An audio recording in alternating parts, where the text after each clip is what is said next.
Okay, leo niko na mwanangu Chuliman. Mada yetu ya leo tunadiscuss umuhimu wa carbs kwa mtu ambaye anafanya mazoezi. Brother Chuli. Yo, mambo vipi bro? Fresh mwanangu. Shwari kabisa. Unyama. Tondoke. Tuendelee. Carbs kama carbs ni short form ya carbohydrates. Kwanza lazima tujue maana ya carbs ni nini. Carbs kitaalam tunaita wanga. Wanga ni aina ya chakula ambayo inapatikana katika zile categories za chakula ambayo imekuwa designed especially kupa mwili wako energy au kupa nishati ili uweze kuoperate katika different activities. Katika shughuli zetu za kila siku tunahitaji nguvu kama wanadamu. So ili uwe na nguvu ya kutosha mwilini lazima upate amount ya stahiki ya carbs au wanga. So that's one of the importance ya carbohydrates ni energy, inakupa energy. Kwa hiyo ili tuoperate, tukiachana tuna mazoezi, ili tuoperate katika ongoing activities za maisha yetu kila siku, lazima tuwe na nishati mwilini mwetu, na nishati inatokana na vyakula aina ya carbs. Tukija kwenye umuhimu wa carbs katika upande wetu wa mazoezi, lazima tupate carbs kwa sababu tunakuja huku kufanya mazoezi magumu, especially sisi ma weight lifters. Unajikuta mtu lazima ukija huku uwe na nguvu za kutosha ili uje ulift hizi weights. Kwa bila carbohydrates hauwezi ukaja huku. Unaweza ukaja huku ukafanya mazoezi lakini umechoka, una fatigue, yani ni mchovu kwa sababu hauna ile good amount of carbs katika mwili wako.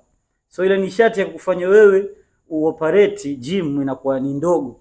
At the same time tukiachana pia na upande wa gym, carbs inakupa umuhimu pia katika generation ya energy katika brain cells. Ili brain cells za mwanadamu zioperate vizuri lazima upate carbohydrates, ambayo hiyo wanasayansi wengi pia wameidhihirisha. Ni research iliyofanywa kwamba carbohydrates inachangia katika asilimia kubwa sana ya kukupa wewe energy level nzuri ya brain cells.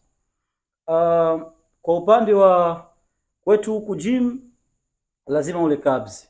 Carbs ni muhimu sana ili uje uoperate vizuri, unyanyue weights za kutosha, lazima tupate carbohydrates. Ambapo ndani yake carbohydrates kuna aina mbili za carbohydrates. Kuna clean carbs na junk carbs au bad carbs. Yaani inamaanisha kuna wanga msafi na wanga takataka. Nikizungumzia wanga msafi, hii ni muhimu pia hata kwa wale wasiofanya mazoezi, kwa sababu unaweza ukatumia kwa kiwango cha kiasi au kiwango kikubwa lakini bado isikuletee madhara. Mfano kama viazi vitamu, magimbi, unaweza wewe ambaye sio mfanya mazoezi ukatumia lakini isikuletee madhara. Tofauti na bad carbs au junk carbs kwamba ile inaweza kukuletea madhara. Kwa mfano, ukiwa ni mtumiaji wa carbs katika high level, unajikuta tu una gain weight, unakuwa obese, unakuwa overweight. Alafu at the same time unapata big belly, yani kitambi na maanisha kwa Kiswahili. So katika utumiaji wa carbs lazima tuconsider hivyo vitu viwili. Ndio maana hata sisi ma weight lifters pia tunashauriwa tutumie clean carbs ambazo zimecontain hizo viazi vitamu, sweet potatoes katika lugha yetu ya Kiingereza, magimbi, brown rice, umeona vitu kama hivyo ambavyo vitatusaidia sisi kuja kulift. Alafu pia yani umuhimu mwingine wa carbs inakufanya unapata mwili kwa haraka. Katika sisi ambao tunatafuta nyama au tunatafuta maso kubwa, lazima ule carbs ili upate maso kubwa. Tuachane tu na mambo ya kukata, na maanisha mambo ya kuwa lean, kuwa na lean body. Lazima ule carbs ili uwe mkubwa. Ukija kwenye masuala ya kupata cutting, kupata lean body au shredded body, mbeleni huko unaweza sasa ukaa unazicontrol, unaziweka katika balance nzuri kidogo. Kwa sababu gani? Sisi sasa hivi tunajitafuta. Sisi ma weight lifters, na maanisha mfano kama mimi tunajitafuta sasa hivi, so lazima tutumie carbs. Haijalishi itakukosti kiasi gani, ila tu tunashauriwa tutumie clean carbs. Kwa sababu gani? Ya kugain, bado tunajitafuta. Tutakapo gain mbeleni huko tunaweza tukaja tuka balance kidogo.